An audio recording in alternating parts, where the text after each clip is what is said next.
ప్రజలకు స్వేట్ల మాదిరి ఉచితాలను పంచిపెడుతూ పోతే ఆధునిక భారతదేశం అంధకార యుగంలోకి జారిపోతుంది.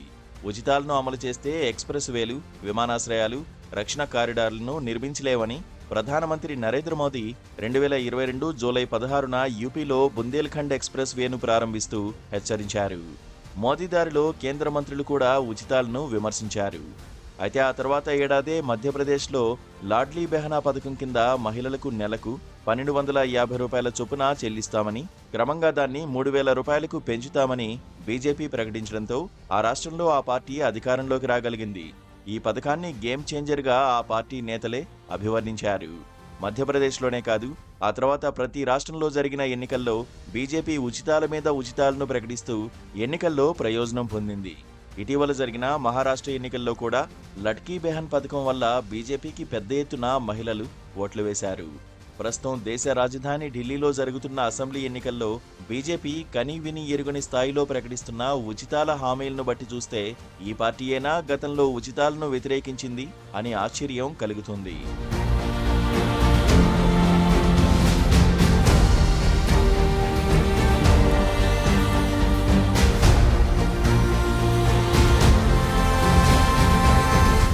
దేశ రాజకీయాల్లో ఈ ఉచితాల సంస్కృతి ఎంత పెనవేసుకుపోయిందంటే ఆర్థిక వ్యవస్థపై దీనివల్ల తీవ్రమైన భారం పడుతుందని తెలిసినా ఏ రాజకీయ పార్టీ కూడా ఉచితాలను ప్రకటించేందుకు వెనకాడడం లేదు.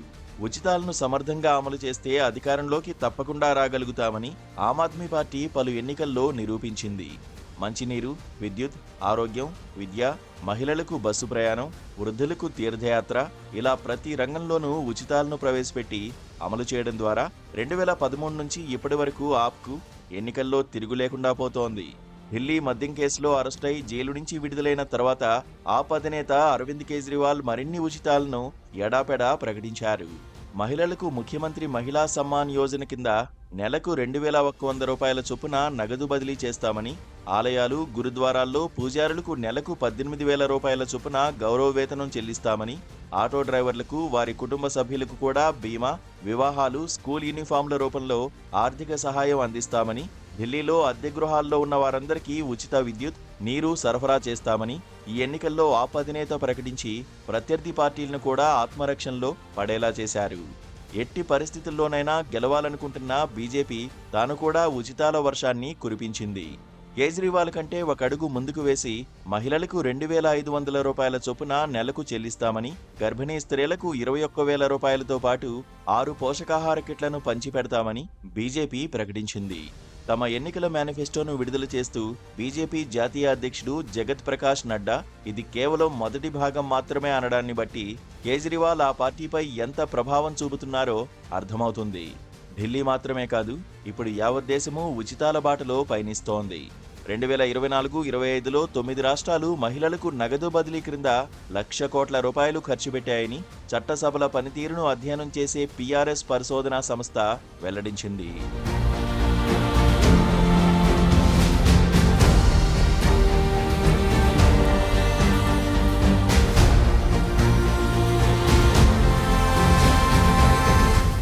$76,000 కోట్ల ఢిల్లీ బడ్జెట్లో దాదాపు 15,000 కోట్లకు పైగా ఉచితాలకు, సబ్సిడీలకే ఖర్చవుతుందని, 8,159 కోట్ల రూపాయల మేర బడ్జెటరీ లోటు ఏర్పడుతుందని, పెద్ద ఎత్తున అప్పులు చేయక తప్పదని తెలిసి కూడా కేజ్రీవాల్ తిరిగి అధికారంలోకి రావడానికి ప్రజలకు హామీలను కురిపించక తప్పడం లేదు. జాతీయ చిన్న పొదుపు మొత్తాల నిధి నుంచి కూడా ఆ ప్రభుత్వం అప్పులు చేసి రోజువారీ ఖర్చులను భరించాల్సి వస్తోంది. కేంద్ర ఆర్థిక పరిస్థితి కూడా అంత దివ్యంగా ఏమీ లేదు. ఈ ఆర్థిక సంవత్సరాంతానికి మార్కెట్ అప్పులతో సహా కేంద్రం అప్పులు 185 లక్షల కోట్ల రూపాయలకు చేరుకోబోతున్నాయి. జీడీపీలో 56.8% దేశం అప్పులే ఉన్నాయి. ప్రతి ఏడాది 30 లక్షల కోట్ల రూపాయలు ప్రభుత్వం అదనంగా అప్పులు చేయాల్సి వస్తోంది. రాష్ట్రాల పరిస్థితి కూడా ఇంతకంటే దారుణంగా ఉంది. ఎన్నికల్లో గెలిచేందుకు రకరకాల ఉచితాలను ప్రకటించిన ప్రభుత్వాలు వాటిని అమలు చేయడం కోసం నానా కష్టాలు పడాల్సి వస్తోంది. మహారాష్ట్రలో లడ్కీ బెహనా పథకం అమలు చేసేందుకు ఏటా 46,000 కోట్ల రూపాయలు ఎలా తేవాలా అని ప్రభుత్వం గింజుకుంటున్నట్లు సమాచారం. నగదు బదిలీల వల్ల ప్రజల వినియోగ సామర్థ్యం పెరిగి ఆర్థిక వ్యవస్థకు ఎంతో కొంత తోడ్పడుతుందనే వాదన ఒకటుంది. అయితే నిరుత్పాదక వ్యయం వల్ల జరిగే నష్టాలు అన్నీ కావు కదా. ప్రజలకు చేతి నిండా పని కల్పించలేని ప్రభుత్వాల అసమర్థత వల్ల ఆర్థిక వ్యవస్థకు ఎంత మేరకు నష్టం జరుగుతుందో, దానివల్ల సమాజంలో జరిగే నష్టాలు ఎన్నో కూడా ఊహించవచ్చు. ఏదీ ఉచితంగా లభించదు. కొందరికి లభించే ఉచితాలకు సమాజంలో మరెవరో చెల్లించాల్సి వస్తుందని ఆర్థికవేత్తలు అంటున్నారు. వేల కోట్లు బ్యాంకులకు అప్పులు బాకీ పడినా, విదేశాలకు పరారైనా, కోట్ల రూపాయలు పన్నులు ఎగ్గొట్టినా, రాజకీయ పార్టీలకు నిధులు సమకూర్చిన సంపన్నులు మాత్రం ఈ ఉచితాలను భరించడం లేదన్నది మాత్రం వాస్తవం. అందుకే దేశంలో అసమానతలు తగ్గించాలంటే లక్షల కోట్లకు పడగలెత్తిన సంపన్నులపై మరిన్ని పన్నులు విధించినప్పుడే దేశంలో అసమానతలు తగ్గుతాయని గతేడాది ఢిల్లీ స్కూల్ ఆఫ్ ఎకనామిక్స్లో జరిగిన ఒక సెమినార్లో ప్రసంగించిన ఫ్రెంచ్ ఆర్థికవేత్త థామస్ పికెటీ అన్నారు. దేశం సంపదలో 40% పైగా కేవలం 1% సంపన్నులు కబళించిన విషయాన్ని ఆయన గుర్తు చేశారు. బహుశా కార్పొరేట్లకు, సంపన్నులకు రుణాలను రద్దు చేయడం, భారీ ప్యాకేజీని ప్రకటించడం, కొంతమంది సంపన్నులకు అనుకూలంగా విధానాలను రూపొందించడాన్ని ప్రజలు ప్రశ్నిస్తారనే భయంతోనే దేశంలో రాజకీయ పార్టీలు వారిని ప్రలోభపెట్టేందుకు ఉచితాలను ప్రయోగిస్తున్నారేమో అన్న అనుమానం కూడా లేకపోలేదు. నిజానికి ఉచితాలను అమలు చేసి రాజకీయ ప్రయోజనాలు పొందే పార్టీలు ఎవరి జేబులు కొడుతున్నాయో సామాన్యులు, మధ్యతరగతి వర్గాలు ఆలోచించాల్సిన అవసరం ఉంది.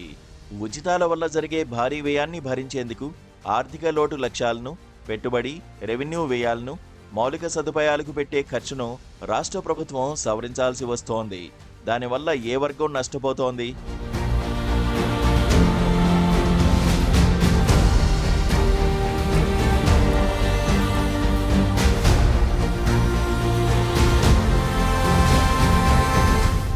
ఆర్థికవేత్తల ప్రకారం సబ్సిడీలు వేరు, ఉచితాలు వేరు. సబ్సిడీల వల్ల కొన్ని సందర్భాల్లో పెట్టిన ఖర్చు తిరిగొస్తుంది. కానీ ఉచితాలు గోడకు వేసిన సున్నం లాంటిదే. ఆరోగ్యం, విద్య, ప్రభుత్వ సేవలు అందించడాన్ని ఉచితాలుగా వర్గీకరించలేమని, వీటిలో కొన్ని ఆర్థిక వ్యవస్థ ఆరోగ్యవంతం కావడానికి తోడ్పడతాయని National Institute of Public Finance and పాలసీకి చెందిన పరిశోధకులు అంటున్నారు. ఒక వస్తువు సేకరించినప్పుడు పెట్టే వ్యయానికి, దాన్ని అమ్మిన ధరకు మధ్య తేడాయే సబ్సిడీ అని ప్రముఖ ఆర్థికవేత్త, రిజర్వ్ బ్యాంకు మాజీ గవర్నర్ సి రంగరాజన్ నిర్వచించారు.